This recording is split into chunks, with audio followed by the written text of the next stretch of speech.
Hi, welcome to hotelintel.co, and this is Hotelier Backbrief. Today I'm sitting in the Ritz Carlton Hong Kong with the hotel manager, Matthias Terrettaz. Hi, how are you? Hello, hi, nice to see you. Nice to see you again. Nice to see you again. My name is Matthias. I'm the Matthias Terrettaz. I'm the hotel manager here at the Ritz Carlton Hong Kong. I've been here since 3 months. Okay. However, I used to work for Ritz Carlton for 10 years, and I've been in the industry for 20 years. Wow.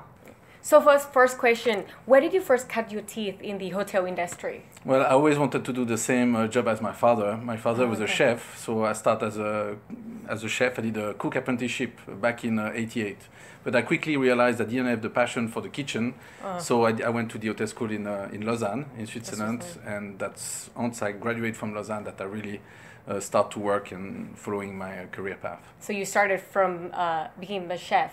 Yeah, I did 3-year apprenticeship, two years in Lausanne, and then my first job after the Hotel School of Lausanne was assistant director of catering at the President Wilson in Geneva. Okay. So our first question, what was your first big break? Moving in the United States. You know, back then in the late 80s, the market in Switzerland was not very competitive. So I always wanted to go to the United States. You know, United States was the destination of choice back then. You know, now it's Asia, but back then was the US. So working in the United States, in New Orleans, back in '95 was my first big break. Okay, what was the position? That was a management trainee, so I was working for a group called Orient Express, and they have a hotel in New Orleans called the Windsor Court Hotel. So it was an 18-month management trainee. So I did 12 months in room service, and then 6 months in the front office. Okay, so that's how you started your career move. Exactly. And why were you able to make it to where you are today? Well, of course, you know, leaving New Orleans and going to San Francisco. I was at the Ritz Carlton in San Francisco as room service manager. That definitely helped me. You know, after San Francisco, I worked 10 years for Ritz Carlton, and then I went to work for another company. But I would say, you know, to be consistent and patient. You know, I only move. You know, along my career, I got many opportunities to transfer or to get promoted. But I never said yes until I knew 100% I was ready to move. So I just took my time and being consistent and know in the long run what I wanted to do. Okay. So Matthias, can you tell me about your darkest moment? My darkest, I got few of them, but the darkest of them all was to leave Ritz Carlton after 10 years. I wanted to get out of my comfort zone. I wanted to do something else. So I joined another hotel company, but my first position within this company was in a club, a private club. It was a total different environment. So definitely I went out of my comfort zone, but it was very challenging. And it was not easy to adapt myself to that environment. So I was a little bit destabilized, you know, a bit in the beginning. But, you know, I learned from it. You know, in the beginning, I felt like I wanted to quit and do something else. But I learned from it, and I said, you know what? You will only grow, you know, bigger out of it. You know, you'll learn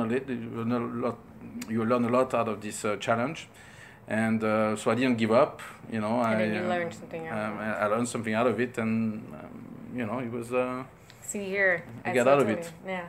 Okay, and what drives you? What drives me? You know, get the best, to be number one.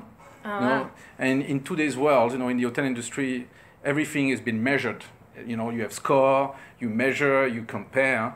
So that definitely drives me, you know, to be number one in everything we do. So you're saying you being competitive? Yeah, definitely that drives me. You know, when I see, you know, on social media or, you know, on all kind of different scoring we have within the hotel company, within Ritz Carlton company as well, I always want Hong Kong to be the best, you know, I always want to, so when I look at, you know, I don't know if Hong Kong is number 2 in certain ranking, that'll get me upset first, and I say, okay, no, we have to work harder, and we have to find a way to be number one. So that drives me, you know, that's what gets me going, you know, to consistently compare myself with the competition to moving forward. To move forward.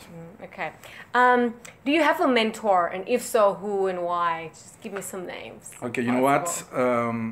I have no mentor. Okay. And that's something I wish I could have, you know, during my career. That would have helped me to get faster, you know, and that's something I encourage everyone is to have a mentor, to have someone that follow you, that support you, that give you guidance and give you advice. that will help you to maybe to make the right decision at the right time and to move faster. You know, if you don't have a mentor, so you learn, but sometimes you learn the hard way. You learn yourself, and you have to make mistake, and you have to learn from your mistake. So you know, if you have a mentor, sometimes the mentor will guide you before you make the mistakes. True. If you're on your own, you have to make mistake first. You have to, yeah. So it takes a little bit longer, but I guess I moved too many times. I mean, that's the hotel industry. You know, every 2 years you have to move, and I moved from the US to Middle East to Asia to Europe, and never been. I guess whoever mentor I could have would have difficult for him to catch up with me because I consistently move. So life is a mentor. Yeah, so life is a mentor. Yeah, exactly. Okay. What's the best advice that would you give someone looking to become a successful hotelier? There's a lot of students watching the program. I wish you could give them a little trick. Get a mentor. Get a mentor. Get a mentor and be patient. You know, have the right attitude. In this industry, you know, it's very often you find yourself in very challenging moments, challenging time. But how do you see challenge? How do you see conflict? How do you see opportunities? You know, you have to be positive. Positive attitude, being patient and consistent, and you know, never deviate from your original career path. You know, I think that would be stay focused. Stay focused. You know, I think it's, you know, at the end of the day, there is no secret. You know, it's very simple. Just work hard, but work smart. Okay. You know, so, and eventually, you know, you will meet your goal. Okay. So you've been in the industry for 20 years. I'm sure you have seen some very fun moments of the guests. Can you tell me what is one thing you wish your guests didn't do? Well, you know, there's one new thing in our hotel industry is social media. You know, like 5 years ago, we didn't have a position such as e-marketing manager or digital marketing manager.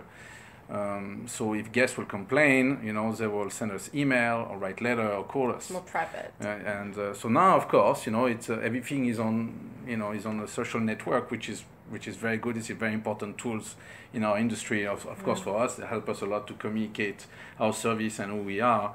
However, at times, you know, guests will use these tools to write incorrect information about their experience or the services, and this, of course, doesn't help us, I will say. But you know, if it's the case, we will do whatever it takes to contact the guest, you know, and to correct and to explain really who we are and what are our services. So get into the personal yes. level with them.